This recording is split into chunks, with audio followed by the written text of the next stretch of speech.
خپل کور، خپل کاروبار، خپل پټی، خپل دکان، خپل بال بد، غم او ښادي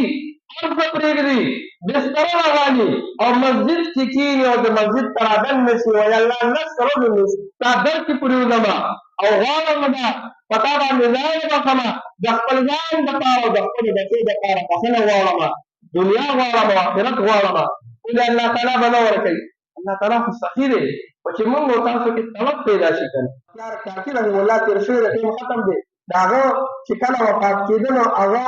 وصیت وکړ وایي زما جنازه به هغه څوک کوي چې د هغه د تهجد لمونځ پیدا شوي په ژوند کې، د هغه نه د مازدیګر د لمونځ نه مخکې 4 رکعته نوافل لمونځ ادا شوي. زما جنازه به هغه څوک کوي چې د هغه نظر غلط استعمال شوي نه وي، او زما جنازه به هغه څوک کوي چې د هغه له تکبیر اولی نه ایتلی. ګرانه خبره ده، په ژوند کې انسان دی غم راشي، ښادي راشي، مسافر راشي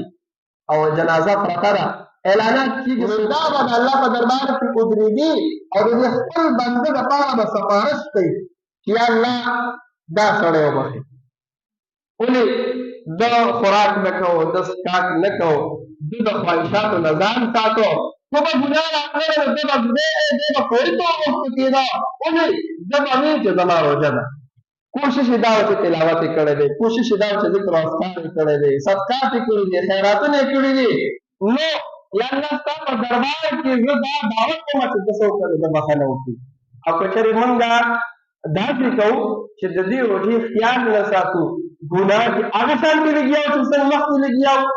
هغه شان غیبت چې موږ کوو چې څنګه مخکې مو کول، هغه شان حرام موږ ګټو خورو چې څنګه مخکې کول، هغه شان چې په جنګ او په جګړو کې څه مبتلا یو د رمضان او خاطر نه ساتو، نو بیا د دې په تمه دې نه چې په ورځ د محشر به دا روژه زما دپاره شفاعت. لکه رسول الله صلی الله چې کومې شپې او ورځې را روانې دي، مبارک شپې، ټول رمضان مبارک دی، خو بعضې شپې او بعضې ورځې له الله فضیلت ورکړې وي. نو اخیره یې لس ورځې د رسول الله صلی الله علیه وسلم معمول دا و چې پیغمبر علیه الصلاة والسلام به اعتکاف ته کېناست.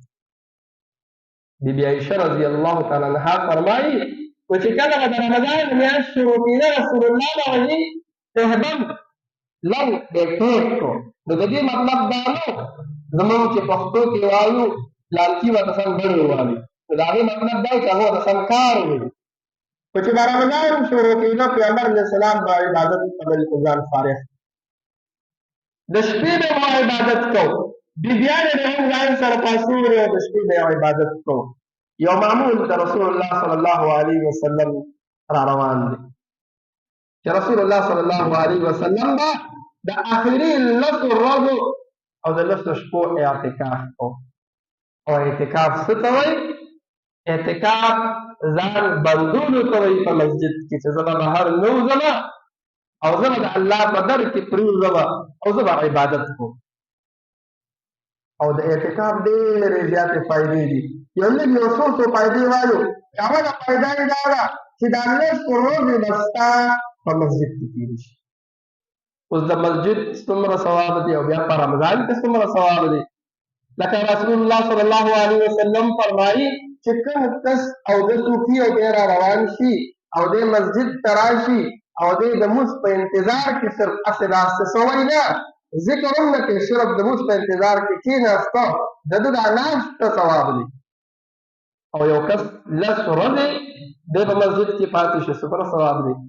د نظر حفاظت هم کېږي، بهر انسان بازار ته وځي، بهر وځي خامخا د سترګو غلط نظر استعمال وشي،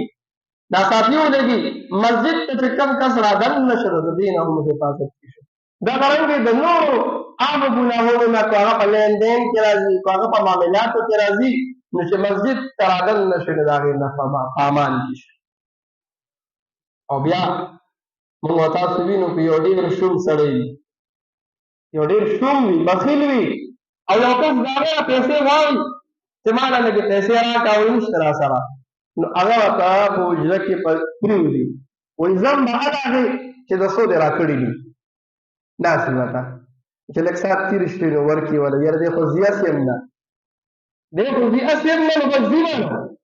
نو چې یو شوم سړی هغه یو کس بېنوا نه دیږي او اخر کې ولا ورکړي الله تعالی خو د الله تعالی خو سخي دی ورچاله ورکوي نو چې یو معتقد هغه راولګي خپل کور خپل کاروبار خپل پټی خپل دکان خپل بال بد غم او ښادي هر څه پرېږدي بستره راوالي او مسجد کې کښېني او د مسجد ته رادننه شي وایي الله لس ورځې مې ستا در کې پرېوځمه او غواړم ده په تا باندې ځان وبخمه د خپل ځان دپاره او د خپلې بچې دپاره بخښنه غواړمه دنیا غواړم او آخرت غواړم ولې الله تعالی به نه ورکوي الله تعالی خو سخي دی خو چې موږ او تاسو کې طلب پیدا شي که نه چې دا لس ورځې موږ څوک وو اعتکاف دا په درې قسمه دی یو هغه اعتکاف دی چې یو کس په ځان باندې لازم کړي وایي که زما پلانکې کار وشو زه به دوه ورځې اعتکاف کومه زه به درې کومه زه به څلور کومه دی به ورسره د شپې اعتکاف هم کوي او روژه به ورسره ونیسي دا د نظر منلی دی چې د څو ورځو نظر یې منلی دی د شپې به هم ورسره اعتکاف کوي روژه به هم ورسره نیسي دا لازمي دی په ده باندې یو اعتکاف دی سنت اعتکاف لکه څنګه چې موږ او تاسو په رمضان په اخره کې اخرنۍ لسو ورځو کې مسلمانان په خپلو مساجدو کې چې دنو اعتکاف ته کښېني دا سنت اعتکاف دی رسول الله صلی الله علیه وسلم نه دا ثابت دی او ډېر فضایل دي یو اعتکاف نفلي دی چې بس ته مسجد ته رادننه شوې او نیت دې د دې وکړو درسو پورې چې زه مسجد کې یم نو زه د اعتکاف نیت کوم زه معتکف یم نو د ګنټې هم کېږي د 2 ګنټو هم کېږي د ماسپښین نه تر سهاره پورې هم کېږي نو کوشش به دا کوو اول ضروري خبره چې کوم سنت اعتکاف دی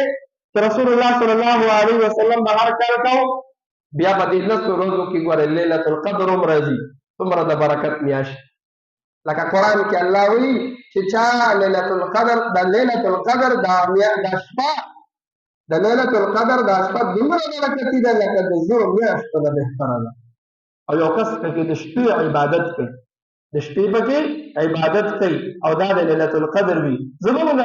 د عامو مسلمانانو دپاره بیا بله کومه د خیر لار ده چې دی پکې عبادت کوي او دا د زرو میاشتو نه بهتره وي الله دې ونه قبول کړي نو دا ټولې اخرین لس ورځې چې کومې دي دې کې دا امکانات شته لکه بعضې حدیثونو کې رسول الله صلی الله علیه وسلم وایي 20مه ده 30مه ده 20مه ده بعضو کې وایي دا 20مه ده دا د دې دپاره لکه پیغمبر علیه الصلاة والسلام وایي ما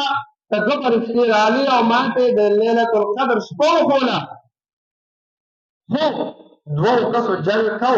نو د هغه جنګ د وجې زما نه هغه شپه د برکت والا شپه هېره شوه او بیا وی دا هېرېدل بهتر دی دا هېرېدل زما ستاسو په حق کې بهتر دی ولې تاسو به ډډې والې وي عبادت به نه کوئ او صرف یو مخصوص شپه ده په دې شپه به یې کوئ نو نه چې ستاسو کې دا جذبه پیدا شي چې هره شپه د لیلة القدر ده چې ته شروع واچې د ماښام نه تر سهاره پورې عبادت کې لګیا نوافل کې لمونځ کې تلاوت کې تهجد کې نو یو شپه خو پکې خامخا ده که نه نو دا 10 واړه شپې دې په عبادت کې لاړې او بیا محدثینو په دې کې لیکلي دي وایي دا جنګ او جګړې دومره غلط چیز دی دا په خپل مابین کې اختلاف دومره غلط چیز دی چې د رسول الله صلی الله علیه وسلم نے دومره مبارکه شپه هېره کړه سوچ وکړو د رسول الله نه هېرېدله نه چې ما او تا په خپلو کورونو کې جنګ او جګړې شروع کړي دي خیر او برکت به د کوم ځای نه راځي موږ به د دې په تمه یو چې زما په کور کې به خیر راشي زما په کور کې به برکت راشي لومړی اختلاف موږ خپل کور کې جوړ کړی وي زموږ ورور سره نه لګي مور سره مو روانه وي مخکې جومات کې مو ویل وګورئ عبادت هسې ځان کړو هسې به ځان کړو رسول الله حدیث ته چې د رمضان په دې ټولو شپو کې د لیلة القدر په مبارکه شپه کې بخښنه هغه کس ته نه کومه چې د هغه صله رحمي هغه نه پالي هغه تعلقات کټ کوي نن موږ تاسو وګورو موږ خپل سکرور سره خبرې نه کوو مور سره مروانې روح سره مروانې نه د خپل ځان دپاره د آخرت په بنیاد باندې دا خپلې رشتې جوړه وکړو خو څوک نه خفه په خپله ځان ښکته کړو ورشو والا یاره د رمضان میاشت ده هیڅ پته نه لګي ژوند مې نور نه وي او دا اخري رمضان په ما راځي او زما بخښنه ونه شي، زه دغه شانتې لاړ شم او زه زما بخښنه او مغفرت نه وي شوی، نو بیا زما د ژوند څه فایده ده؟ نو کوشش به دا کوو چې ټول ملګري، مخکې مې هم ویلو چې کوم مشران داسې وي چې د دنیا کار نه کوي. ولې یو خبره کوم چې کوم مشران داسې وي چې د هغوی نه د پټي کار شته او نه د دوکان کار شته او نه د هغې بازار کار شته، زامن شته، نسي شته، سودا به راډی شي، هغه مو خادي مو کولی شي، او مطلب دا ده چې هر څه کولی شي، هغه د کم از کم بستره روان وي، د آخري ژوند به بیا څه پته لګي چې دا ژوند دغه به د رمضان نه بیا راشي که نه. او په دې مسجد کې اعتکاف ته کښېني د ځان دپاره، د خپل اهل و عیال دپاره، د خپلې محلې دپاره، د ټول ملک دپاره څه وکړي؟ دعا وغواړي. او که نه یو کس داسې وي د هغه نوکري وي، مزدوري کوي، نور کارونه یې په سر دي، غم او ښادی دي، او دغه رنګې سنت اعتکاف ته کښېناستی نه شي، نو پکار دی هغې څه وکړي؟ هغه د نفلي اعتکاف وکړي. ماسخوتن دی راځي او مسجد کې د اعتکاف نیت کوي، تلاوت دې کوي، ذکر دې کوي، تهجد دې کوي، نوافل دې کوي، او د ټولو نه ښه خبره دا ده چې قضا لمونځونه دې پکې وکړي. ژوند د انسان نه څومره په هلکوانۍ کې د الله لمونځونه قضا شوي وي، دا ورته د مفت معافي نشته، ښه دا د الله حق دی. اوس موقع ده او اکثره به دا خبر یاد ساتي، اکثر مشران داسې وي چې هغه نوافل کوي. د نوافلو په ځای باندې ضروري خبره دا ده چې څه وکړه؟ قضا لمونځونه راواړوه. چې مسجد ته رادننه شوي 15-10 منټه لا شته او نوافل کې د هغې نه شروع واچوه. هر لمونځ کې دا وایه زما د سهار اولنی لمونځ ګزارم، نیت تړه، د ماسپښین اولنی لمونځ ګزارم، صرف فرض کوه، د ماسخوتن هغې سره وتر کوه او نور لمونځونو کې صرف فرض کوه. نو چې یو موده داسې وکړي نو کم از کم څه کمی خو به برابر شي که نه، داسې خو ورته څوک نشي ویلی چې زما نه به د سره لمونځ وي قضا شوی.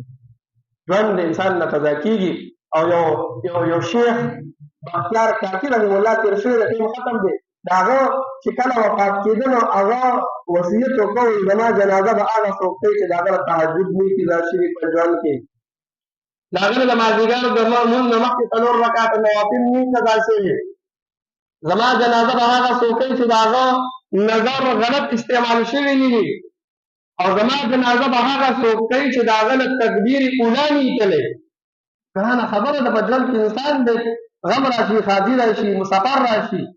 او جنازه پرته ده، اعلانات کېږي څوک شته، تاسو خدای وبخښه څوک شته چې راشي جنازه وکړئ، وصیت ده کړی دی. یو کس رامخکې شو او سر د پاسه یې رومیان اچولی دي او راغی کفن یې وله سر دا مخ یې وله ښکاره کړو، ورته ویې ستا کار وشو، تا چې کوم وصیت کړی و واقع هغه زه یم، ما نه تکبیر اولی نه دی قضا شوی په ژوند کې، ښه ګورئ ما نه تهجد نه دی قضا شوی، زما نه د مازدیګر دا 4 رکعته نوافل نه دي قضا شوي، زما نظر چې دا غلط استعمال شوی نه دی، خو زه دې رسوا کړم. وایي زه د خلکو ته مخامخ ما دا خپل عمل ما در اوسه پورې پټ ساتلی و. او وایي هغه څوک و؟ سلطان التمش د وخت بادشاه یې وکړ وګورئ، د وخت بادشاه و داسې اعمال. نو کوشش به دا کوو چې د رمضان میاشت ده اعتکاف به پکې څه کوو؟ لازمي کوو. نو چې کوم ملګري فارغ وي خو د سنت اعتکاف له راشي، د اتوارو پر ورځ باندې د ماښام د لمونځ نه مخکې خپل ضروري سامان راوړل دي. دغه رنګې کورونو کې که زنانه کینې هم د اتوار پر ورځ د ماښام د لمونځ نه مخکې او دغه رنګې چې کوم ملګري داسې وي چې کار روزګاري وي هغه د نفلي اعتکاف نیت کوي، د خپل ځان لپاره د الله تعالی نه بخښنه غوښتل، د خپل والدینو دپاره، دغه رنګې د خپلو مړو دپاره. دا د رمضان او د بخښنې میاشت ده. کوشش به کوو چې دا رمضان زموږ نه په عبث او په ذریاتو کې تېر نه شي. واخر دعوانا ان الحمد لله رب العالمین.